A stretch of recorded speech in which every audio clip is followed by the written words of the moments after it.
दर्शकों 2025 में बढ़ते केसेस और इंटेंस हियरिंग्स तो आप देख ही रहे हैं, जहां पॉलिटिकल इश्यूज से लेकर इलेक्शन तक सब कुछ एक साथ देखने को मिल रहा है। लेकिन 2024 के लोकसभा इलेक्शंस का पॉलिटिकल बैटलफील्ड भी सिर्फ वोट बैंक तक सीमित नहीं रहा था। यहाँ पर्सनल लाइफ्स, पुराने रिश्तों और प्रेस कॉन्फ्रेंसेस के जरिए भी वॉर चली थी।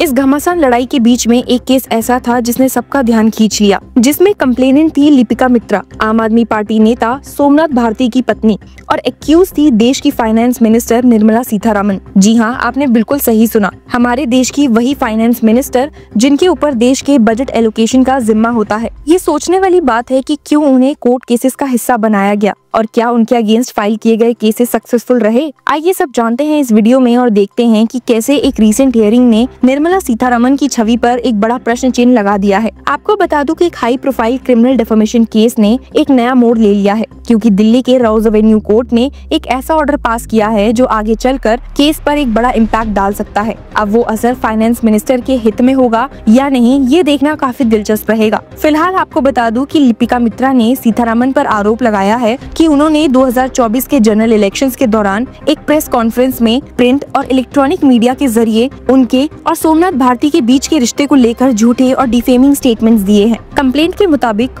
almost like every couple, the complainant and her husband had developed certain issues, but during the press conference, solely with an intent to hurt the complainant and her husband, solely for political gains to BJP's candidate, the accused spoke about the matrimonial discord of the complainant and her husband, but withheld the information of their reunion and living together happily. ये statement मित्रा के कहने के मुताबिक उनके पति की image और election campaign दोनों को नुकसान पहुंचाने के लिए दिया गया था। सोमनाथ भारती 2024 में न्यू दिल्ली से इंडिया अलायंस के कैंडिडेट थे और कंप्लेंट ये कहती है that the accused deliberately is trying to cause larger damage to the marriage which complainant and her husband have successfully saved. Mental agony not only to the complainant and her husband but also to their children. जब complaint की hearing हुई तो इस matter में सीतारमण की तरफ से senior advocate Zoheb Hussain, Sanjeev Menon, प्रांजल त्रिपाठी और इल्मा खान ने अपीयरेंस दिया।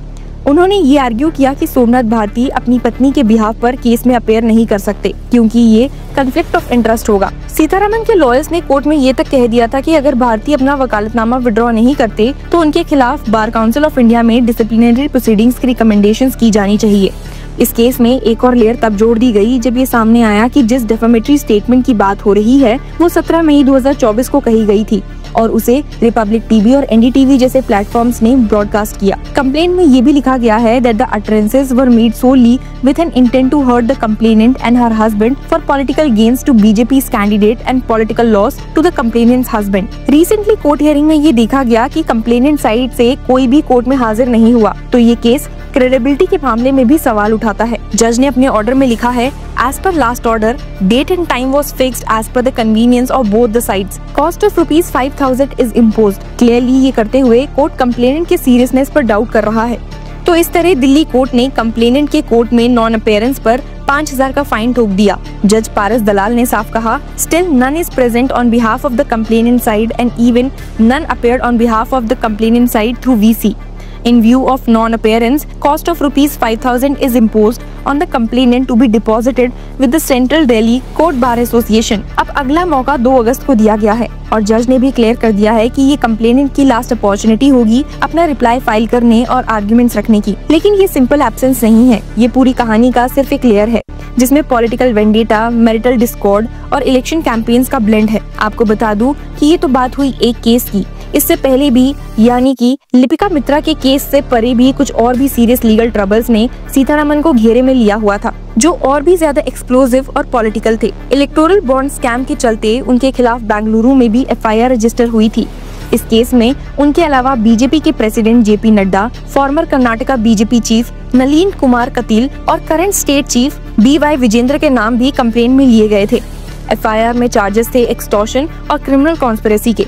ये FIR Tilak Nagar police station में रजिस्टर हुई, वो भी कोर्ट के ऑर्डर पर। कंप्लेंट में कहा गया that the corporate entities were caused into purchasing electoral bonds to the tune of thousands of crores, citing raids conducted by the ED as a pressure technique. ये बॉन्ड्स फिर बीजेपी लीडर्स ने cash किए allegedly national और state levels पर। तब BJP ने पूरी तरह से सीतारमण का डिफेंस किया था और इसे एक पॉलिटिकल वेंडिटा कहा था। बीजेपी स्पोक्सपर्सन का कहना था, Mr. Siddharamaiah is a habitual offender when it comes to cooperating with the investigating agencies। ये रेफरेंस कांग्रेस के चीफ मिनिस्टर सिद्धारमैया के खिलाफ चल रहे मूडालैंड स्कैम से था। इस कंट्रोवर्सी का एक ड्रामेटिक ट्विस्ट दिसंबर 2024 में आया, जब कर्नाटका हाईकोर्ट ने एफआईआर को क्वैश कर दिया। हाईकोर्ट के डिसीजन ने सीतारमण को एक मेजर रिलीफ दिया, लेकिन पॉलिटिकल नैरेटिव में डैमेज हो चुका था, क्योंकि जब फाइनेंस मिनिस्टर पर ही एक्सटॉर्शन जैसे चार्जेस लगे तो पब्लिक ट्रस्ट का मुद्दा तो उठता ही है।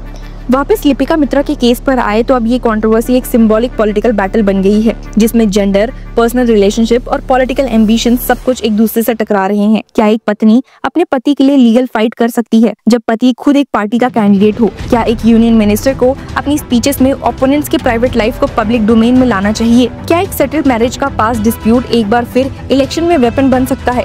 ये सब सवाल इस डिफेमेशन केस के अंदर घूम रहे हैं, और जब कंप्लेनेंट खुद कोर्ट में नहीं आती तो ये लीगल बैटल अपने अस्तित्व पर भी सवाल छोड़ जाती है। अगर इस केस में लिपिका मित्रा अपनी नेक्स्ट हियरिंग में अपेयर नहीं होती तो कोर्ट उनका कंप्लेंट डिसमिस कर सकता है, और अगर अपेयर होती हैं तो उन्हें अपना केस स्ट्रॉन्ग रखने के लिए सॉलिड आर्ग्यूमेंट्स और एविडेंस देने होंगे कि कैसे सीतारमण की इस प्रेस कॉन्फ्रेंस ने उनके पर्सनल और पॉलिटिकल जीवन को डायरेक्टली इफेक्ट किया है। साथ ही अगर कोर्ट ये मानता है कि सोमनाथ भारती का वकालतनामा कॉन्फ्लिक्ट ऑफ इंटरेस्ट क्रिएट करता है तो उन्हें या तो अपना रिप्रेजेंटेशन विड्रॉ करना पड़ेगा या फिर बार काउंसिल के डिसिप्लिनरी एक्शन का सामना करना पड़ेगा। ये केस एक लार्जर पॉलिटिकल कमेंट्री भी है कि कैसे इलेक्शंस के दौरान सब कुछ एक वेपन बन जाता है, रिश्ते, रिश्तेदार और पुराने केसेस भी। जहां एक तरफ बीजेपी भी प्रेशर में है, वहीं दूसरी तरफ ऑपोजिशन लीडर्स के खिलाफ भी रेड्स और कंप्लेंट्स का सिलसिला चालू है। और इसी पॉलिटिकल पोलराइजेशन के बीच लिपिका मित्रा का केस एक पर्सनल कहानी के जरिए नेशनल स्टेज पर पहुंच गया है। अगली हियरिंग में क्या होता है ये तो वक्त बताएगा, लेकिन एक बात साफ है, ये डेफेमेशन केस सिर्फ एक लीगल बैटल नहीं बल्कि एक इमेज वॉर है, जिसमें पर्सनल और पॉलिटिकल दोनों ही स्टेक्स बहुत हाई हैं। आपका इस केस पर क्या कमेंट है, हमें कमेंट्स में जरूर बताइए। And keep following law Chakra for more such legal news and updates. Hello law lovers and justice seekers, welcome to law Chakra. हम आपके लिए लेकर आए हैं कुछ बहुत ही exclusive. Introducing law Chakra prime membership, जो आपको देगा exclusive access like never before, यानी कि फुल इनसाइडर एक्सेस, वो भी बस घर बैठे। यही नहीं, प्राइम मेंबर को मिलेगा access to exclusive interview session with renowned जजेस, लीगल एक्सपर्ट्स एंड लॉयर्स। ऐसे इनसाइट्स जो आपको कहीं और नहीं मिले। इसी के साथ अगर आप कभी सोचे कि हम कैसे लेकर आते हैं आपके लिए ये लीगल अपडेट्स, तो इसके लिए भी प्राइम मेंबर्स के लिए है हमारे पास एक special sneak peek behind the scenes of law chakra. Brainstorming session से लेकर ब्लूपर्स तक सब कुछ।